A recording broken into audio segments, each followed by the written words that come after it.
Oh, I'm so happy Josh Hartnett is back. If you've never heard of Fight or Flight, that would not be surprising, as I had never heard of it. I had no idea this was coming out until a friend over at the channel Blu-ray Display told me to check this one out, and it was going to be coming out soon in the United States. It wasn't out yet, but he said Josh Hartnett's in it. There's a chainsaw. It's on a plane. It's all I need to know. Sign me up. Fight or Flight is about a mercenary who takes on a job tracking down a target on a plane, but must protect her when they're surrounded by people trying to kill both of them. Fight or Flight is directed by James Madigan, who I know for nothing. I don't know the other two films that he's directed. I believe he is like second unit directed some other films that you've probably heard of, like some Marvel films and things like that. But as far as work he has done as the director or writer, I don't really know anything that he has. I don't recognize anything that he has on his IMDb. As I mentioned, this film stars Josh Hartnett. He plays a mercenary. And oh my goodness, is it so wonderful to have Josh Hartnett back. I really, really hope that we'll see not only more of him, but more of him in some surprising roles, kind of like this role. Now, I personally enjoyed Trap a lot. It's not the highest quality, best film in the world, best thriller, best mystery, best writing by any means, but Josh Hartnett was so good in it. I really enjoyed his performance, and that made it for me. And similar to that, Fight or Flight is made by Josh Hartnett. There are some other good aspects in this film, which I'll get into in a second, but the best part's definitely Josh Hartnett. And he is so good in this film. And not only is he good, as in like, he's a good actor, and I like seeing films he's in. This is not like the type of role where he's really able to, stretch himself, and no dramatic scenes that really need like him to chew up the dialogue or anything to really work on. But he is really good in this role, and I can see so many other actors could take on a role like this, and they could easily like just phone it in and not try very hard. And I think that Josh Hartnett genuinely tries to bring an element of himself, his personality to this role, have a lot of fun with it. And there are a lot of moments here where it's just him carrying the film, carrying the momentum of the film. A lot of the humor, a lot of the fun in the film is carried on his back. And I just love his take on this performance. I mean, just check out this picture right here. Check this out and tell me that this does not look like a mercenary that you would like to see in a film. I mean, this guy killing a bunch of people on a plane. Heck yes. Look at this. Look at this outfit. Whoever came up with this is just freaking genius. I think it's hilarious. And when you get to know a little bit more of the backstory about why he's wearing these clothes and he looks the way he is, it's even better. Without getting into too many spoilers, all you really need to know, besides the fact that Josh Hartnett's in this and he's great, and that's like, again, a huge selling point for this film. If you like him, you should just go check it out regardless. But besides that, this does take place primarily like 90% on a plane. And I don't know about you, but I'm a sucker for a plane thriller type of film. I love those types of like secluded in the air. You can't land, you can't get out, and there's something going on. Love those types of films. There is some decent action in here, and there's some gore also.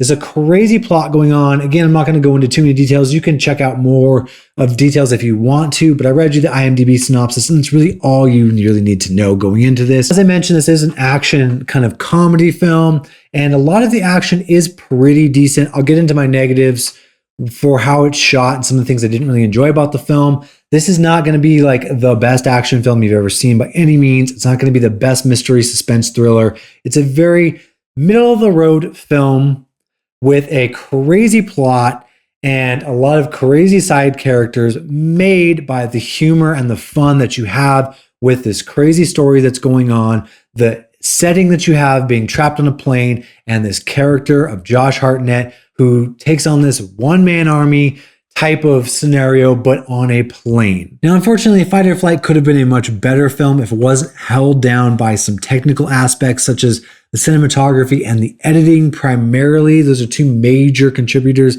The way this film is shot, lit, and just cut together really doesn't work. It feels very low budget, very quick.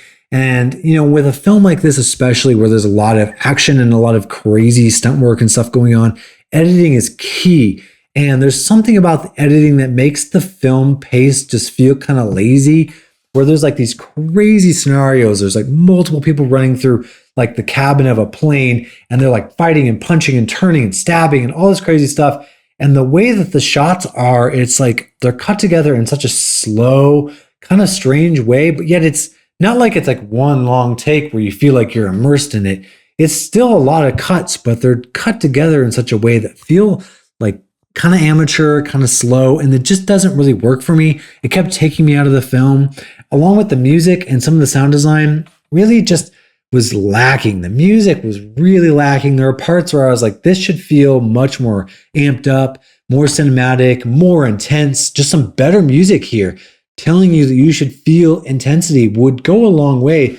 But unfortunately, the music was kind of just like, I don't know, toned down, lackluster, just wasn't really doing it. Same with, again, some sound design. A film like this that's not taking itself too seriously could have done with a lot better sound design, some over-the-top sound design, direction, some things that maybe aren't necessarily practically on screen, but really take the film to another level. And it just doesn't deliver in so many of those areas. You also definitely have some plot holes in here and some story elements that just don't really make sense. There is this like person on the plane Josh Hartnett's supposed to be looking for, and when you find out like what's going on and who these people are, you just have more questions than I think you have answers, and you just kind of have to ignore that for the rest of the film because it's not really the central point of the film.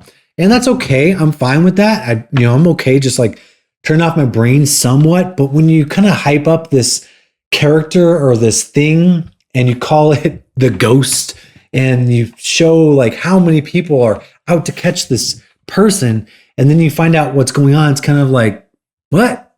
That doesn't really make sense, but okay, I guess I'll just ignore that. Additionally, this film fails in what so many of these types of films do again and again and again. And I need to come up with like a term for this because I can't quite think of what it is to describe it, but it's like the Netflix type spy character nonsense where you've got this like stock room where it's like black and they've got some computer screens and this generic like door that they badge into in the middle of like a park.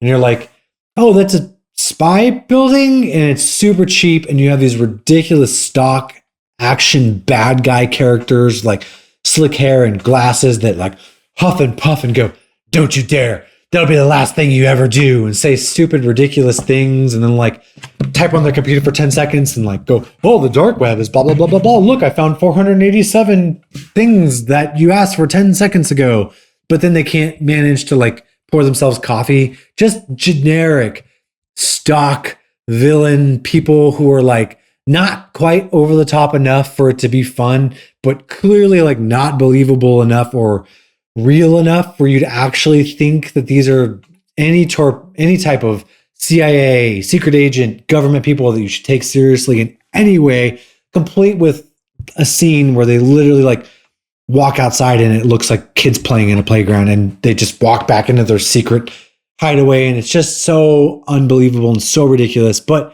the main thing that these films and this type of thing does wrong is that it's just not fun. It's just exposition dump. If you could just show me these like ridiculous bad guys in a sense that would be somewhat fun, I'd be like, okay, I get it. You don't have like A-list actors or you didn't put a lot of time into this. You don't want us to take it seriously, but it's boring whenever they're on screen. It's just exposition dump. And you're like, can we just skip this or do something else with it to make it a little more fun and get back to the good stuff that's going on? Fight or Flight, as I mentioned, is not by any means a groundbreaking thriller, but I had a seriously fun time watching this. And maybe it's because I had low expectations, or I don't know, but I watched it completely blind. I went in not knowing really anything except Josh Hartnett. I knew there was a chainsaw, some gore, and that it was some sort of thriller on a plane. That's all I really knew. And so I would recommend going in as blind as possible to this and just set your expectations aside, go in and have fun, and I think you'll have a really good time with this movie. Josh Hartnett just really brings it, and I just thought the concept of this with like him having to fight off so many people and what's going on the plane was so fun to see. There's so many like inventive different kills and fight sequences and a bunch of action going on and just a lot of crazy stuff that Josh Hartnett's character has to put up with, plus his just like bumbling kind of like used to be really high level fighting like mercenary type guy, and now he's kind of who he is. Just his character is just so good and so fun. I really found myself having a great time with this film. As mentioned, there is some decent gore in here also, and some fairly well done effects in there too. So that adds to it. It's not PG-13, it is R, and it does go for it when it can. Now, if I'm not mistaken, I do not believe Fight or Flight is streaming anywhere yet. I was able to track this down and find it just because I was really interested in watching it and curious. And so I was able to watch it, but as far as I know, it's not streaming anywhere in the United States yet.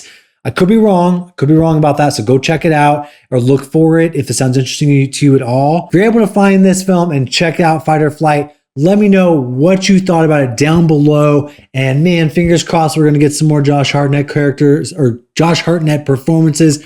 Some like this, hopefully coming very, very soon. Thank you for watching and take care. I'm running scared, I'm a big bad wolf. Oh, I never see the silver lining, only see the gold. I don't speak in caps, dog, everything bold. And I put that on myself cause it's a life that I done chose.